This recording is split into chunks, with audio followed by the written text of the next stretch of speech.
За энэ тэнцэтгэл бишийн шийдний бол А дээр нэмэх нь Б нийлбэр утгыг олоо гэж байна. За 4-9-оор. За бодолт.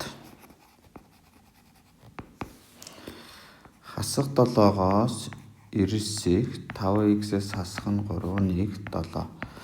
За энэ 3-ыг байхгүй болохын тулд тэнцэтгэл бишийн бүх тал дээр 3-ыг нэмэх гэж. Тэгвэл хасах 4-ээс 5x 7 дээр 3-ыг нэмээд 10.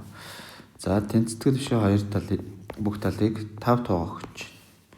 За тэгвэл хасах 5-ны 4-ээс x нь 5-ны 10-аас бага буюу энд 2 болдог.